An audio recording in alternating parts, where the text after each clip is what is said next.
Tere, mina olen Kaisa Marran.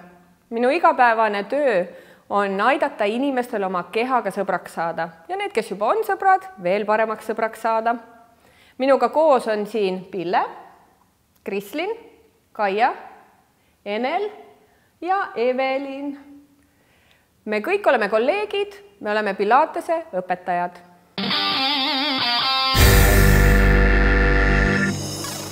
Kui te mõtlete vahel dieedile või et tahaks süüa vähem või vist peaks sööma vähem ja et oleks seda kehakaalu vähem ja kõik need klantsajakirjad, mis näitavad kõiki neid kõhnu inimesi ja ilusaid inimesi, kui me tahaksime olla nii hirmsasti nende moodi, siis võib-olla võiks minna tagasi sinna juure juurde ja mõelda, kas see toit on kõige esimene, mida me suhu paneme või on veel üks tähtsam asi, see on hapnik. Ja hapnikku me hingame endale sisse ja see sõltub meist endist, kui palju me hapnikku saame. Esimesest hingetõmbest sündides kuni viimase hingetõmbeni surres, kogu aeg me hingame, kui meil õhku ei ole, siis me sureme. Selle tõttu mina soovitan seda kõige lihtsamat asja teha, lihtsalt tõmmata õhku sisse ja lastes õhu välja, panna tähele, kuidas kopsud tühjenevad õhust, roided satuvad sellisesse laskuvasse tegevusse ja lükkavad õhu kopsudest välja. Pille ja Krislin ja Kaia, Enel ja Evelin aitavad mind ka, näitavad teile, kuidas ükskõik missuguses istumise asendis või mina näiteks, kui sa oled kontoris parasjagu istud ja vaatad või laua ääres arvuti taga, samamoodi istudes. Koonda ennast võimalikult tundega keskmesse, pane käed näiteks alumiste roiete peale. Sa võid pöidlad panna tahapoole või siia ette teiste sõrmedega kokku, et sul ebamugav ei oleks. Hinga sügavalt sisse ja tunne, kuidas sul roided paisuvad. Kahes suunas, eriti külgedele, mõlemale poole ja välja hingates roided lähevad natukene alla ja kokku, õhk voolab välja. Mida tõhusamalt sa hingad, mida sügavamalt sa hingad, mida rohkem sa ise aega võtad, et oma hingamisele mõelda, seda rohkem saab su keha seda esmast toitainet hapnikku, seda tervem sa oled.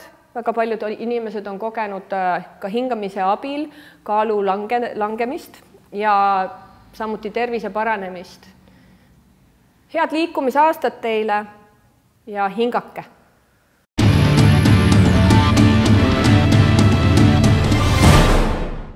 Ma räägin täna hästi olulisest lihasgrupist, mis on puusapainutaja lihased. Kindlasti kõik, kes on jooksnud, kes on tegelenud võib-olla noorest põlves kergejõustikuga või kui sa oled noor ja tegeled sellega, siis sa väga palju kasutad jalga ette tuues, suusatajad kasutavad seda väga erinevatel spordialadel ja muidugi igapäevaselt me hästi palju kõndides, joostes kasutame seda puusapainutajat ehk siis seda reie ette toomise lihasgruppi, mis kinnitub siit reitelt lausa siia taha alumistele roietele sisse poole keha sisse.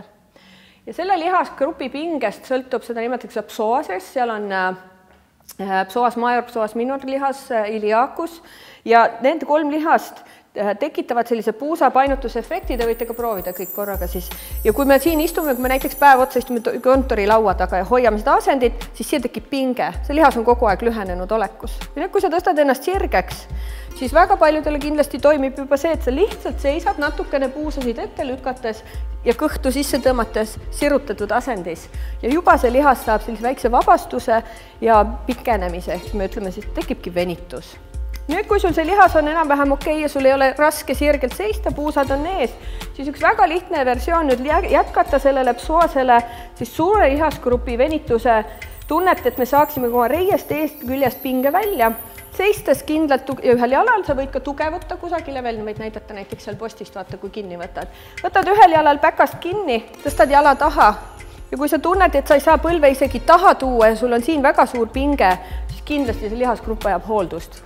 Isegi kõigepealt ma soovitaks massaaži minna ja alles seejärel hakata ise venitama, et sa saaksid selle esmase pinge välja ja siis tegeleda selle lihase pikendamisega ja vabastamisega pingest. See venituse tunne tähendab seda, kui sul on eriti tugev, et sul lihas on pinges ja ta vajab vabastamist. Hästi, nüüd kui sa tunned, et sul on see venitus, hoidke vahetage teine jalg ka. Seda ei pea väga pikalt hoidma, võid lühidalt teha. Ja kui sa tunned, et see venitus on sinu jaoks väike, et sa ei saa seda kätte, siis koonda lihtsalt põlvesid üksteise poole, hoia puusad hästi ühel tasapinnal, ulata seda kõverdatud jala põlve nagu põranda poole tahaksid ulatada, tõsta kõhuga sisse ja kui sa põlve nüüd veel tahapoole tõmbad, siis sul tekib selline mõnusalt tugev venitus just täpselt siia selle puusapainutaja selle koha peale, millest ma kohe alguses rääkisingi. Kõigil on okei, kõik tunnevad venitust? Okay. Ja lase jalg rahulikult maha. Nüüd, et minna siit veel sügavamasse venitusse, siis Enel astub ühe jalaga üle, et ta paneb põlve kõrgemale alusele, et tal ei oleks liiga raske, ta ei peaks minema liiga alla. Siis Kaia läheb reformerile, me kasutame pilatese tundides sellist massiseadet ja selle seadmega me just nimelt süvendame ja tõhustame ja veelgi tugevdame erinevaid asendeid ja harjutusi. Nüüd Kaial tekib eks ju siia kohe puusa pingutus ja kuna jalg on ees ja nüüd Kaia saab seda matti taha sõidutada, siis ta saab siit hästi hea tugeva venituse. Enel saab mängida suhteliselt stabiilses asendis, aga puusa ette lükkamise ja üles tõstmisega. Siis Evelini jätame viimaseks, tal on kõige raskem variant. Siis Krislin läheb maha, nii et põlve alla kindlasti pane mingi pehmendus, kui sa tahad teha sellise sügava pika venituse. Nüüd, kui Krislinil põlv on maas ja jalg on päris kaugel ees, see venitus on päris tugev. Ja kui sa ei saa hästi püsti tõusta või kui sul on põlvedes probleemi, siis kindlasti ära päris maha pane oma põlve. Siis vali mingi kõrgem asend.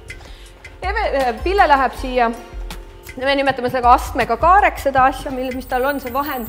Ja tal on põlv natuke tõstetud ja siin nurga sees on natuke soodustatud see põlvetugi. Nüüd ta saab reiega ulatada siia ette, et kui sul on näiteks diivanil kodus selline mingi natuke kõrgem diivan, sul on käsitugi siin ees, sa paned jala diivani peale, reis tuleb vastu seda käetuge, siis sa saad rahulikult sinna sisse lükata ja oma puusa avada. Evelini puhul, Evelin on tantsija ja Evelini puhul me võtame eriti raske harjutusversiooni. Evelin paneb ühe jala taha. Ja kuna ta on eluaeg tantsinud ja ta lihased on painduvad, liigesed on hästi avatud, muidugi omade selliste pingekohtadega, siis see osa on tal hästi aldis venitusele ja see on väga, tema vajabki, ta lihast on lihtsalt nii painduvad, et ta vajab sellist tugevat venitust. Nüüd hoides sääre ja päka vastu seina, põlv hästi toestatud ja kindlasti mitte põlvenukil, vaid selle lamedal põlveosal. Ja nüüd eesmine jalg, siin on võimalik ka spagaati süvendada, nii et jalg läheb ette, aga me praegu seda ei tee. Jällegi tõstes kõhtu sisse, tekib siia hästi tugev kumer nõgus selg ja kumer esiosa.